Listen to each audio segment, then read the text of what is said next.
Let's just talk about what the convolution is and why this is related to the Laplace transform.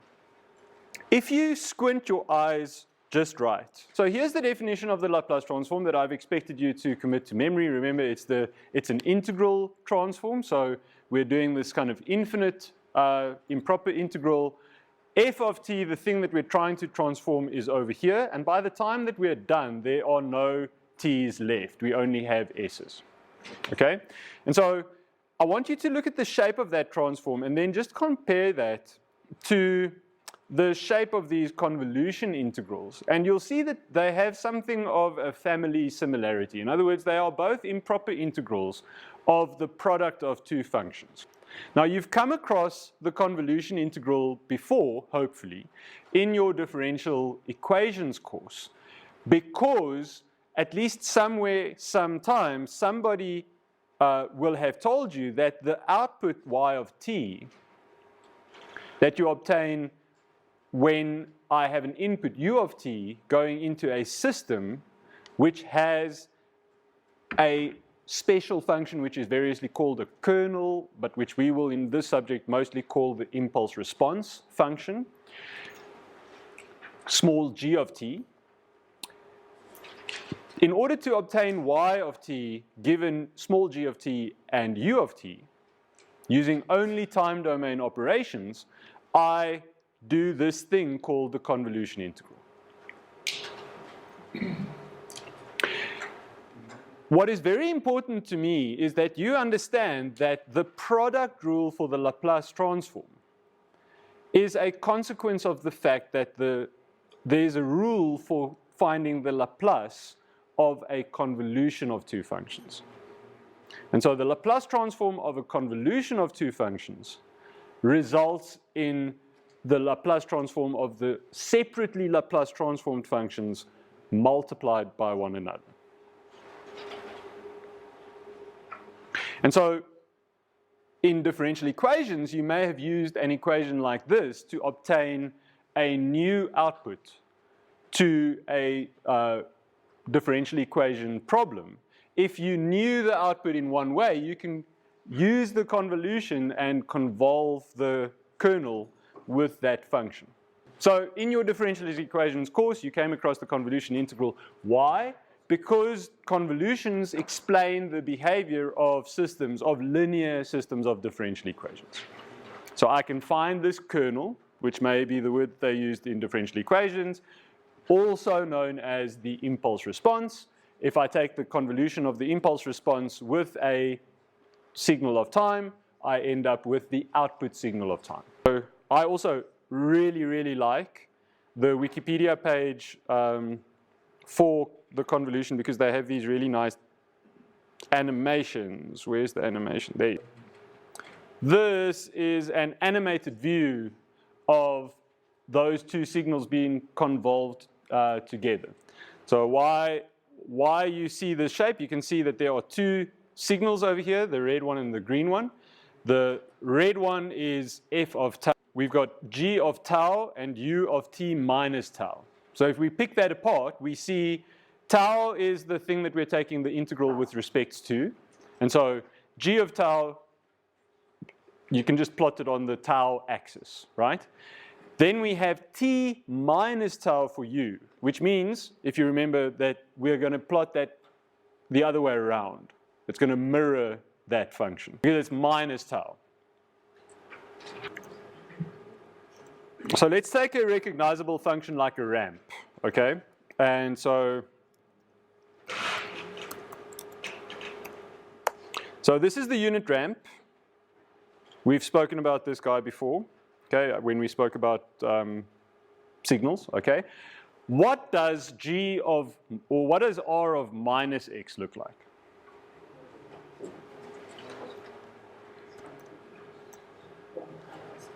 It's the mirrored function, right? Now let's say that I introduce an extra parameter here, a, okay? GeoGebra will fit me with a slider, and so what we can see is when I move a around, what's happening is my original function is the blue line, and it's just staying where it is, right? my new function, which is the mirrored and translated version. So I'm translating by A, right? Can everybody see I'm translating by A? As I move A around, the function is moving back and forth. But it's the mirror of the blue function, right? So in the convolution integral, we have one function, which is just the function, okay?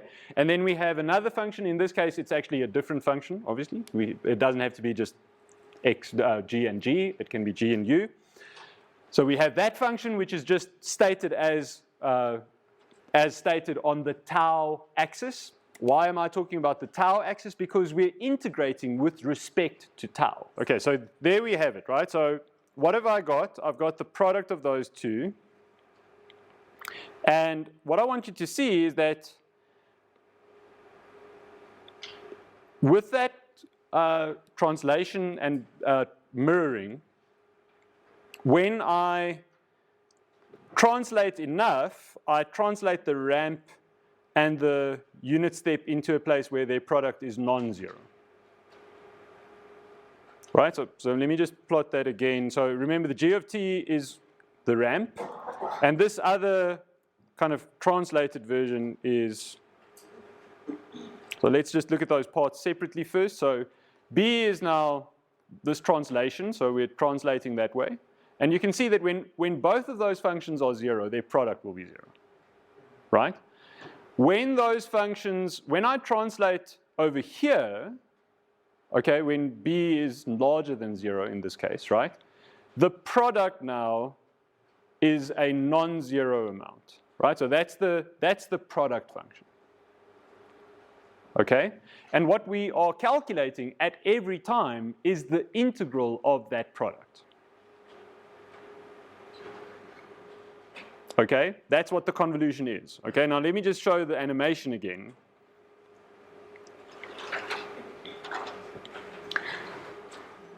What you are seeing is a function, which is g in our example, another function, which is u in our example. That's why it's translating. It's also mirrored. You just can't see it because the mirror looks exactly the same. The triangle that you're seeing is the integral, which is indicated by this yellow area. So as that function slides across, most of the time the product is zero, okay? In some cases, the product is non-zero. So this is where those two functions have a piece of yellow, right?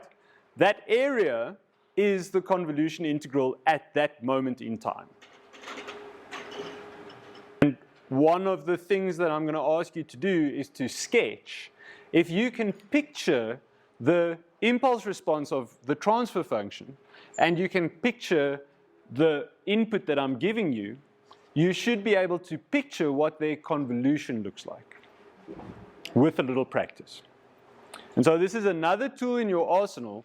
Recall that this is actually exactly the same mathematically as doing the Laplace and inverse Laplace. Okay, it's literally what the inverse Laplace of the product is the convolution of the two original functions. And so when you get a little bit more confident with how this convolution works out, and you'll hear me use the word convolution a lot, because every time you multiply in the Laplace domain, you are calculating a convolution in the time domain. Now, you'll see this word, convolution, repeated so many times in the book. You'll see that there are convolution forms. You'll see that there are convolution integrals and convolution discrete models later on. Why do they use convolution? It's because of this. I believe the convolution is a fundamental step into understanding the way that the Laplace transform is used in this subject, because every time I write this equation, I am invoking a convolution.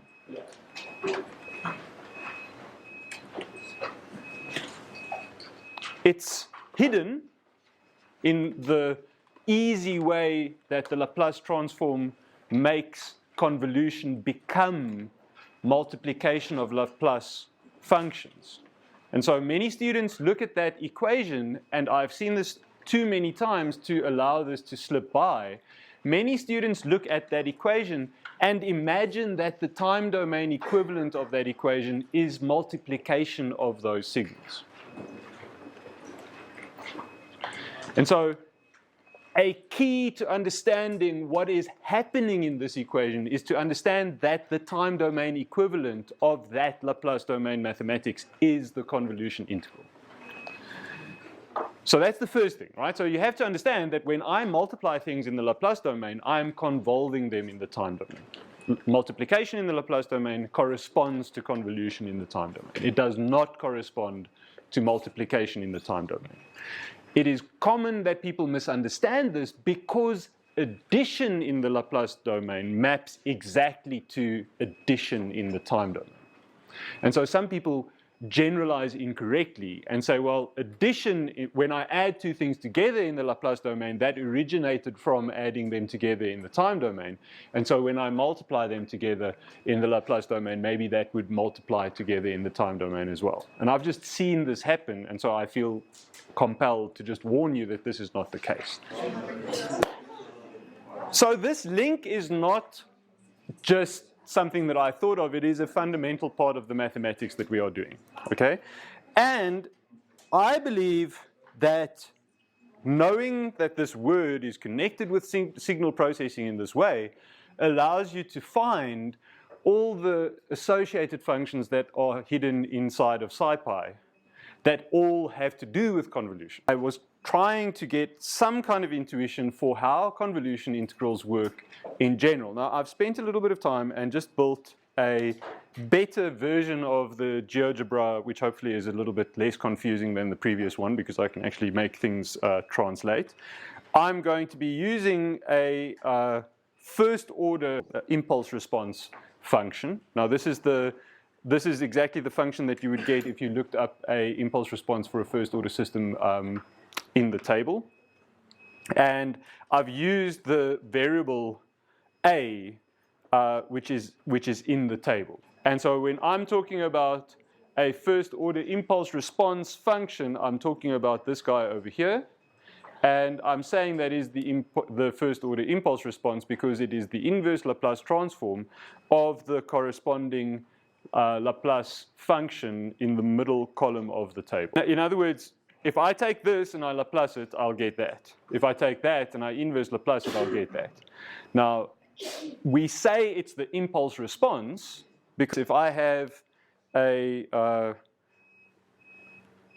H and a G and an F in, we're going to spend a lot of time thinking of G as being something that represents the system and F as being something that represents the input. And we're going to be spending a lot of time reading this transfer function in this direction, going from the input through the transfer function and yielding the output, right? So we read the equation right to left, and we read kind of the block diagram from left to right.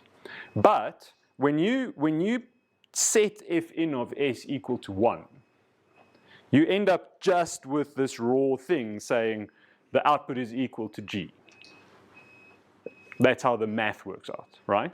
That's just the output is equal to g. And so then the output in the time domain would be the inverse Laplace transform of g. Okay?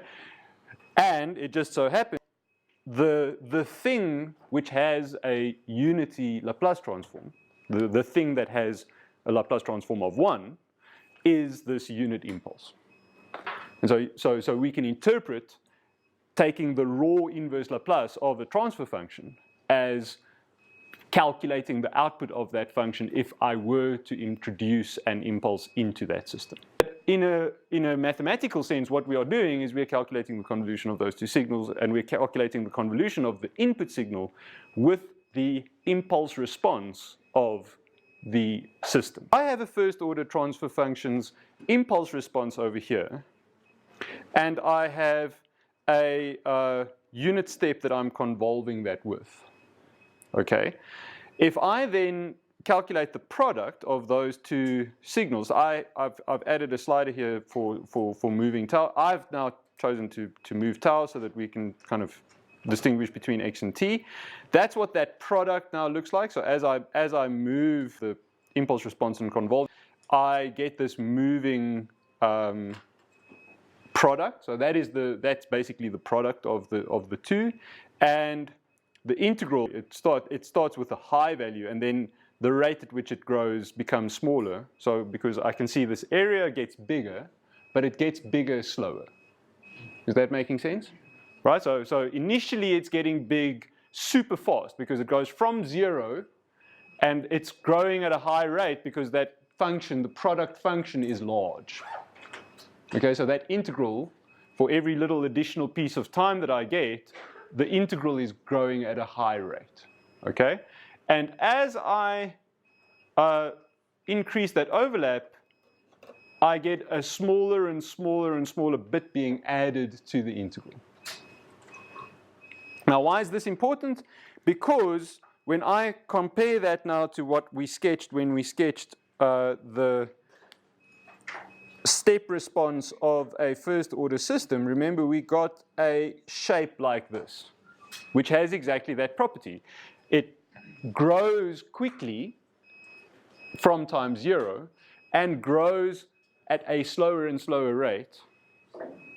And so I want you to be able to connect this integral, or this shape, where we can see as that sweeps, the integral, it does get larger, but it gets larger at a slower rate. Is that making sense to everybody? So initially it grows as fast as it's ever going to grow, but the integral is getting bigger, but the piece that's getting added for every additional piece of time is getting less. Okay, so as I step that time on and on and on, right? Look, there's the C on the right-hand bottom there. That's actually the integral, okay? And you can see the integral is growing all the time. It's getting bigger, but it's getting bigger slower. And what does that translate to in terms of shape? That's the shape of that convolution.